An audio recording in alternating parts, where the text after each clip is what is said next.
April 16.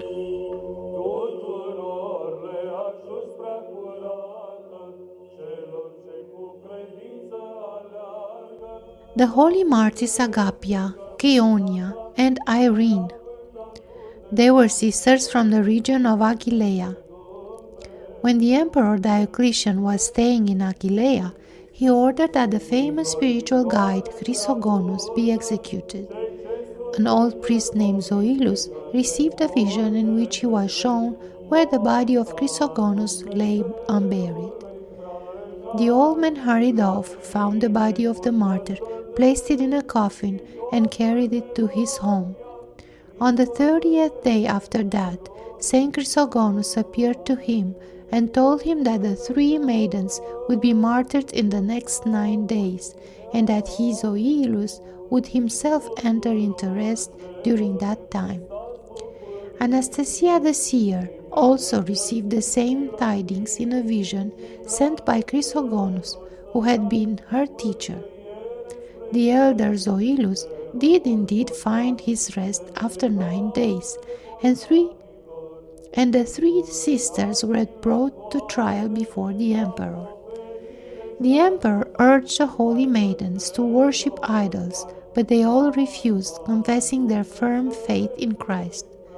Irene told the emperor that it was ridiculous to bow down to things made of wood and stone, made to order at an agreed price by the hands of a mortal man.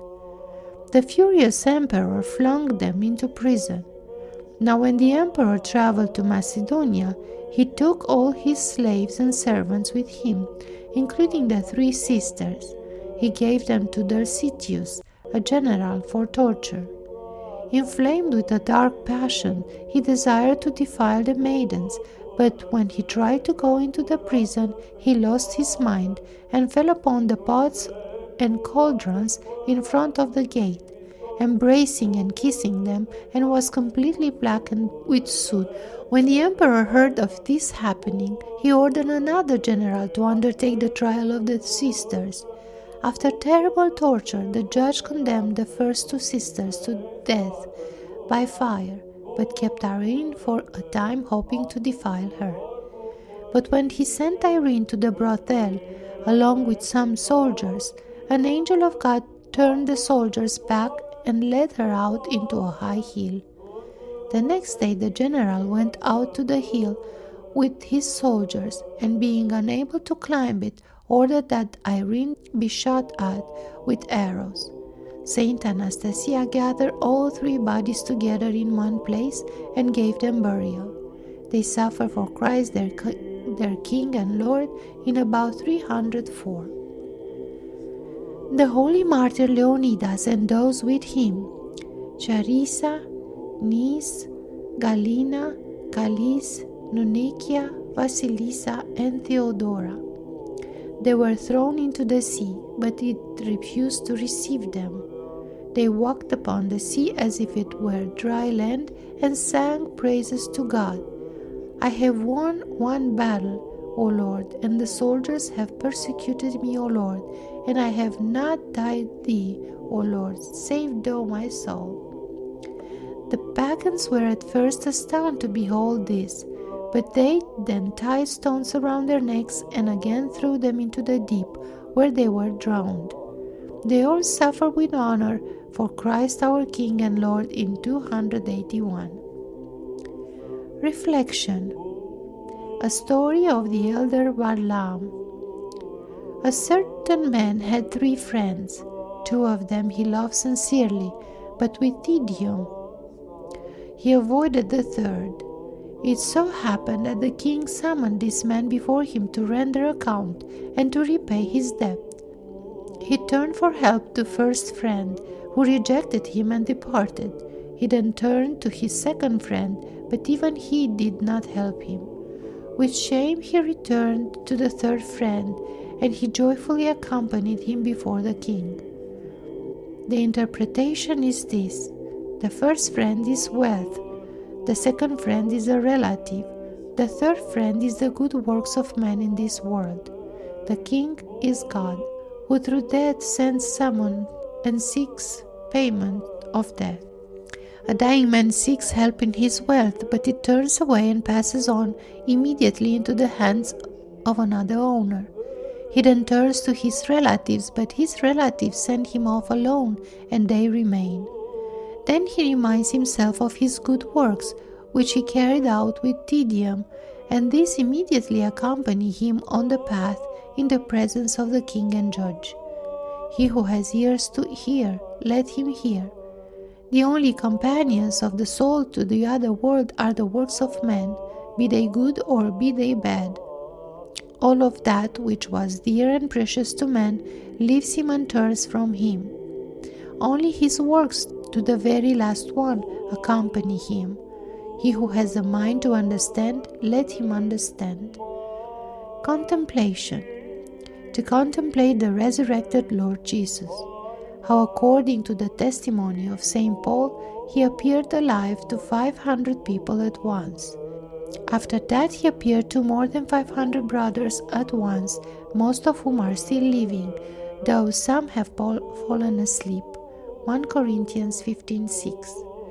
How he appeared to the Apostle James, and again according to the testimony of the Apostle Paul. After that he appeared to James, then to all apostles. 1 Corinthians 15:7. How at the time of the Apostle Paul there were still living many outside the circle of the apostles who had seen him. Homily about sobering up from sin. Become sober as you ought and stop sinning. 1 Corinthians 15:34.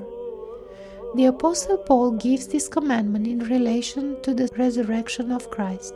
Since he had enumerated many proofs of the resurrection of the Lord, he decisively commands the faithful to sober up as is needed and not to sin anymore. Why does the Apostle place our sobriety on the dependence of the resurrection of the Lord? Because the resurrection of Christ from the dead is the main rebuttal to sinning, and because nothing else in this world can turn us away from sinning, as the knowledge that the Lord resurrected from the grave and now sits alive on the throne of glory and is awaiting us on his judgment. Sinning after that knowledge is completely absurd. Sobering up from sinning after that knowledge is perfectly natural and reasonable. Become sober as you ought, not half-heartedly but completely. Dismiss from your minds even the remembrance of sin, for sin is like a plant which can grow even in the most parched places. One drop of moisture and seemingly a withered plant becomes green. One remembrance of a seemingly long-forgotten dead sin makes it come alive and causes it to become stronger. The heathens and sinners who did not have the example of the resurrection of the dead and are sinning will have some kind of justification at the judgment. They will say, there was nothing so powerful that could have sobered us up from sinning. We believe that the grave was the last delta of the river of human life, for we did not have any proof of life after death. Thus, we're the heathen speak, but how will Christians justify yourselves? You who learned of the resurrection of Christ and have not sobered up, you who have heard so many testimonies of the resurrection and the judgment and yet continue to sin, how are you going to justify yourselves?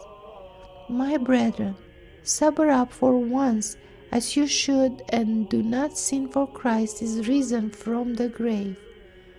O resurrected and living Lord, help us to sober up from sin once and for all. To thee be glory and praise forever. Amen.